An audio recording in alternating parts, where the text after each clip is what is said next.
Assalamualaikum warahmatullahi wabarakatuh. My name is Muhammad Faiz bin Muhammad Zaid. My metric number is 1910393 and my PBL group is number 10. So today I'm going to present about human adaptation. As you all guys know, in our daily life, we're always exposed to stress. Like examination, cultural stress, biological stress. Stress! Am I overreact? I'm sorry, guys. So, everyday stress, right? So, just like as Newton's third law, let's say every action leads to leads to a reaction, but in opposite direction. Same goes to us. Every stress will create a reaction that is adaptation. So, therefore, we as a human being has developed strategies to overcome a stress in our daily life. Different environmental stress leads to different physical adaptation. Usually it occurs when we move to different places or new places that expose us to new environmental stress. So before we go further, let us first look at the definition. The definition of the adaptation is any variation that happens to us that increase one's biological fitness in certain environment. We have to change to be better. We have to change to adapt to certain situation. That is adaptation, my guys. My friends. My guys, my friends. So, adaptation can be divided into two. Culturally and biologically. Cultural adaptation is a response to the cultural stress, such as going to the new places, meeting a new people, and meeting a people with different languages. For example, like me, I'm from Besut. When I go to UIA, I meet people who speak Kedah. So they don't understand when I speak Kelantan, like mano gapo, they don't understand. So there is a stress for me, right? So that's kind of example lah. And number two is biological adaptation is a reaction towards the biological stress, such as high altitude, such as climate, such as temperature, like same when we learn in our class. I've never experienced learning in a class that is as cold as our first year lecture hall. So there is stress, right? So we have to adapt. That is biological stress. So let us go one by one. First, let's look at the cultural adaptation. Cultural adaptation is basically we're changing our behavior so that we can blend in to the society or to the environment. For example, I have to change my dialect. I speak Kelantan, so I have to change to formal language so that others can understand. That's the example. Cultural adaptation consists of 4 phases. Number one is the first one is the honeymoon phase. Number two is the cultural shock phase. The third one is the adjustment phase. Number 4 is the mastery phase. Basically, the honeymoon phase is where the first phase we arrive at a new environment. We start to feel curious, positive, and interesting in something, right? We meet new people. And then the cultural phase is where we start to feel what is different from our environment we used to be is inferior. What is different feel inferior to us. That is the culture shock phase. The third phase is the adjustment. We start to adapt to it. We start to feel relaxed, more balanced. We learn something for it. And then we arrive at the fourth phase, which is the mastery phase, where we feel like this is home, baby. That once you are already adapted. Alright? So that is cultural adaptation. Biological adaptation consists of 3 parts. The first part is the regulatory response. The second part is the acclimatization. The third part is the developmental response. So for the regulatory response, it referring to the physiological change. For example, if we hike a mountain and reach a high altitude, we will develop a rapid breathing. That's regulatory response. And after a few days, we reach to the acclimatization where our body develop more red blood cells and develop bigger lung capacity to compensate the oxygen limitation. And the third part, which is the developmental response, is referring to the one who are born at a high altitude and raised at a high altitude. That means they have already developed in themselves the red blood cells and then bigger lung capacity. So that's the biological adaptation. Next, let's move on to the types of adaptation and its example. The first one is the adaptation towards extreme climate. According to the Berkman's rule, the one who lives in the warm climate tend to be less massive and large surface area. Why is that? What is the because? The because is large surface area will make them lose more heat to the environment. For the cold climate people, they tend to have massive size and they have smaller surface area so that they have less heat loose to the surrounding.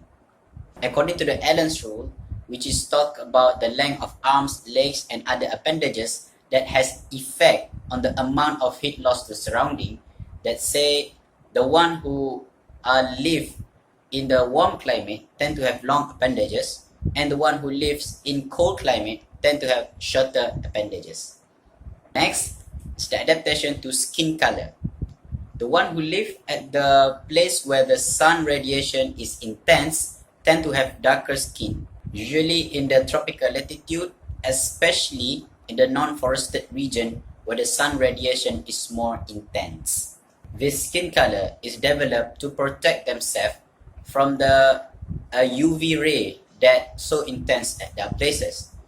And for the person who live in the low UV ray area, they tend to have lighter skin because they need the UV ray more to absorb into the skin so that they can produce vitamin D. So those who have dark skin don't feel inferior because that is a blessing from God, because you are more protected from UV ray than the one who have brighter skin. That's why you see the one who works at a construction site, most of them have dark skin because they can last longer under the sun, whereas the one who have brighter skin, they cannot last longer under the sun. Next, we move on to the adaptation towards nutritional intakes. For different human population, not only eat different foods, but their digestive systems often use them in somewhat different ways. Example, Alaskan people traditionally ate more fat than most other populations, and their GI system are more capable of breaking down fats for use. So that's all from me. To summarize things up, the adaptation that we have biologically or culturally is a sign that we are a unique human being, and is mainly for survival purposes. So the one who don't want to change to be better usually don't survive. Therefore, let's make a different adaptation. Hello and Assalamualaikum. My name is Siti Nurzuleika binti Muhammad Yusof with matrix number 19149224 from Group BBL 10. So for my part, in this seminar, I would like to tell about the rise of the human civilization. The history of the civilization actually can be characterized through the complexity in the progressive appearance of the collective behavior of the larger groups of the human beings. What it means, the civilization start to occur when people are start to live together with many people, and there are changes in their behavior system, and it thus the life cycle it become more complex.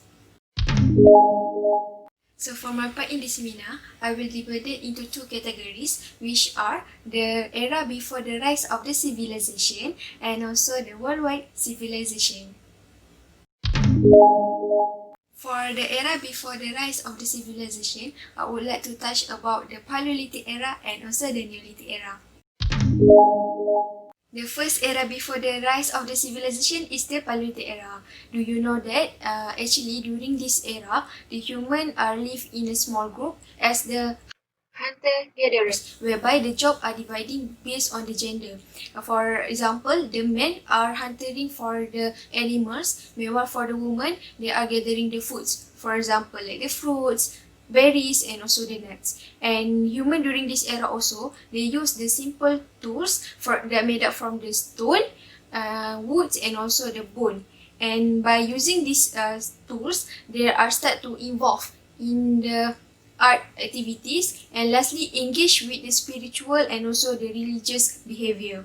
And for your information, the people in this Paleolithic era, they were nomads. By that, they are resulting in the spreading of the peoples to other regions, and also they are spreading of the culture.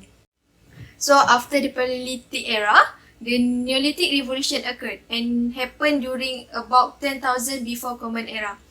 Actually, people that live during the Neolithic era, they are start to revolve from being the hunter-gatherers to the agriculturalists. It happened due to the inception of the domestication of the various species of the animals and plants. But the revolution depending on the availability of the species on that region, or it may be influenced by the local culture.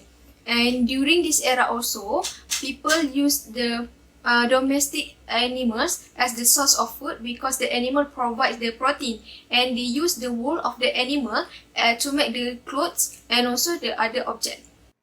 Here, we want to see what is the relationship between the agriculture and also the human population.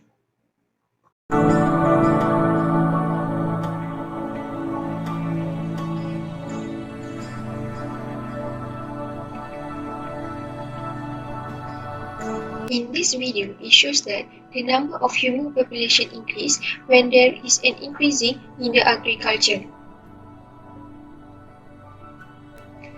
And this also become one of the reasons why the human that lived during the Neolithic era start to evolve being the agriculturalists.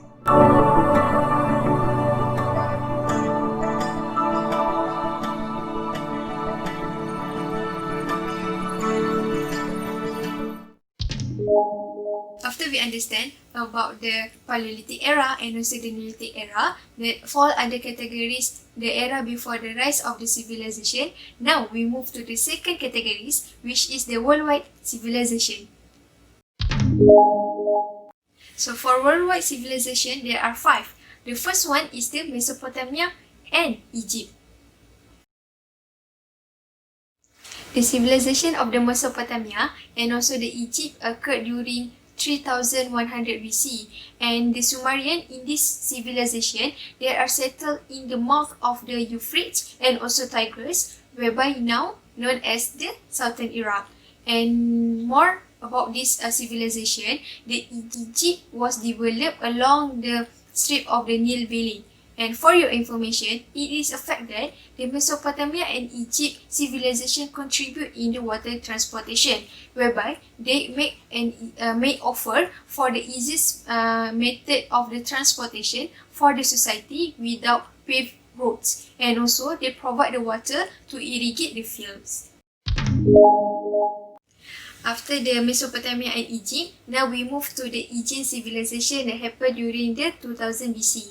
And actually, this civilization is centered on the Aegean Sea, which the base and also the inlet of the rugged coastal region of the Greece. And for your information, the Aegean civilization actually contribute in the trading activity, whereby the small island in this civilization start to combine together to make an ideal area for the trading activities among the society. And people of this civilization, they have this high level of the nautical skill.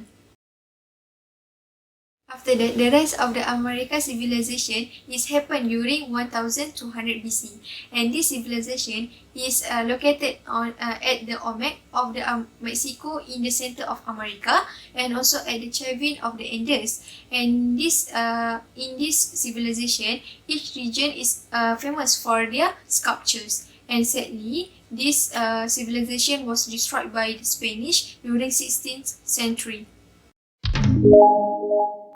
Next is the regional civilization from the AD 400s to 1500, and this civilization is dominant with the Greece, Rome, China, and also Islam. For the Greece and also the Rome, they are both successfully in managing from a transition from the pagan to the Christian empire. Meanwhile, for Islam, the establishment of the caliphate in the Damascus and also the Baghdad led to the distinctively Muslim civilization from the North African to the North India.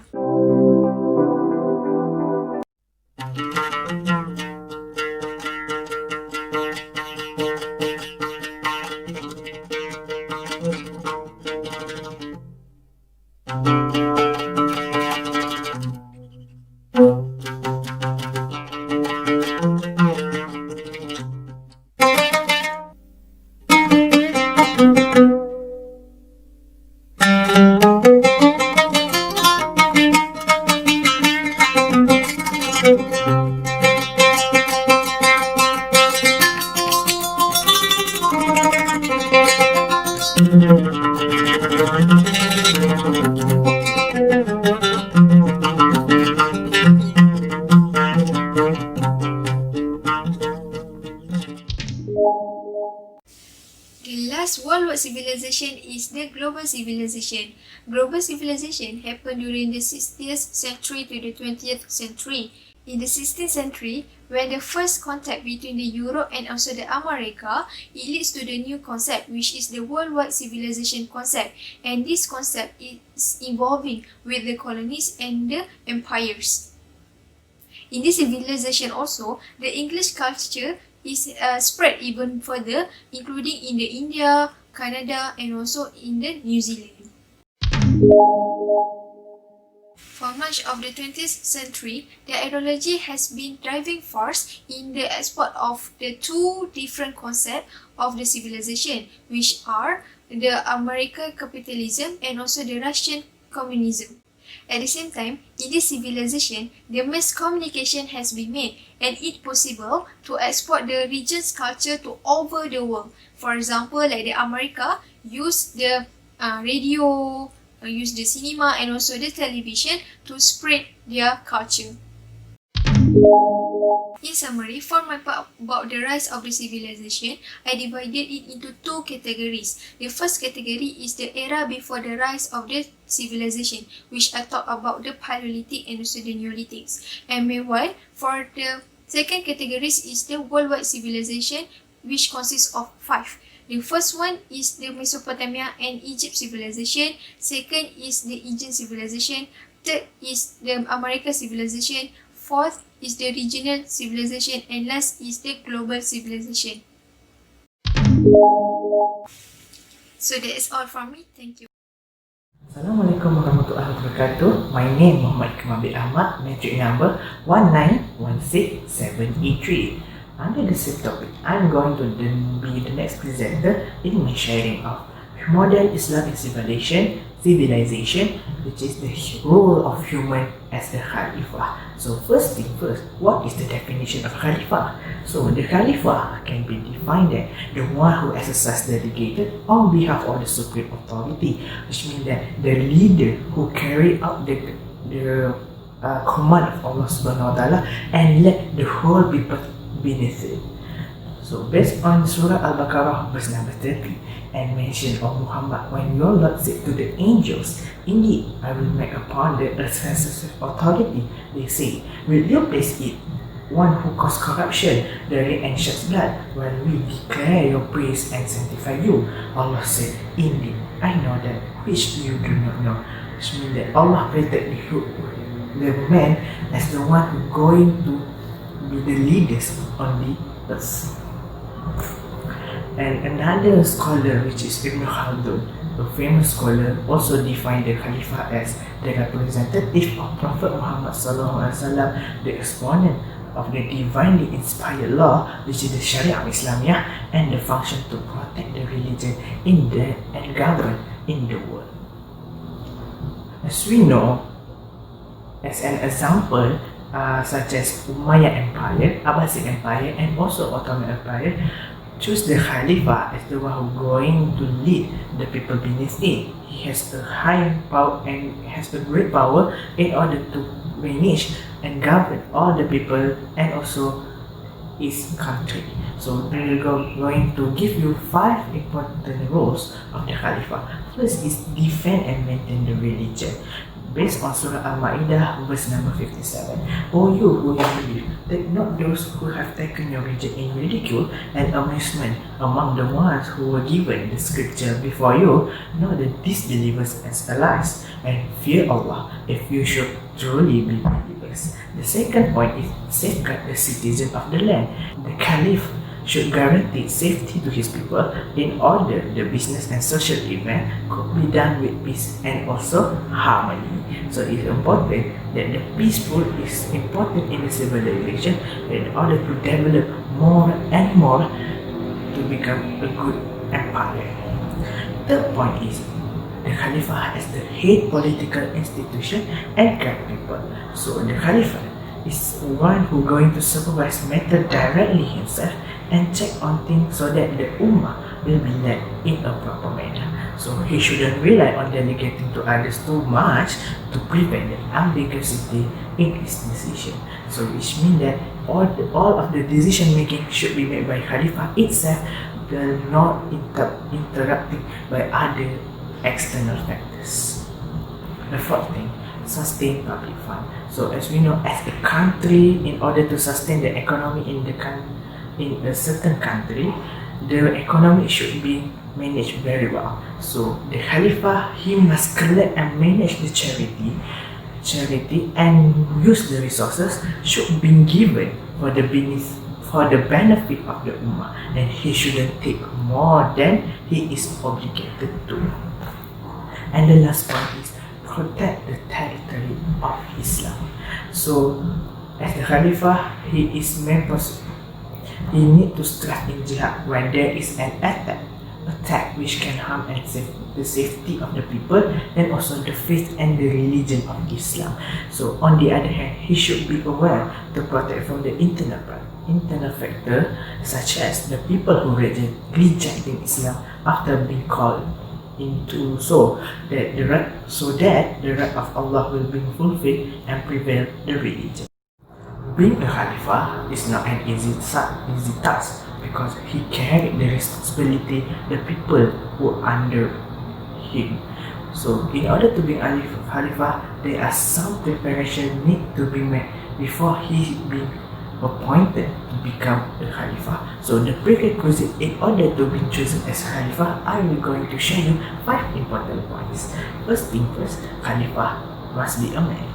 Second, Khalifah must be a Muslim. Based on Surah An-Nisa verse 144, O you have believed, do not take the disbelievers as allies instead of the believers. Do you wish to give Allah against yourself a clear case? So in order to lead the whole community of Muslims, we need a leader from the Muslim too, in order to sustain the religion and also the people. Third point, the Khalifah must be knowledgeable and have a rational decision making. So the leaders must already completed with various kind of knowledge, such as leadership skill, management knowledge, and the most important that should be implanted to the soul of the Khalifah is Islamic teaching holistically.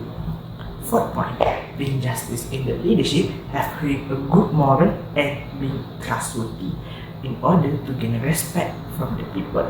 And the last point, he must be physically able and not a handicapped man.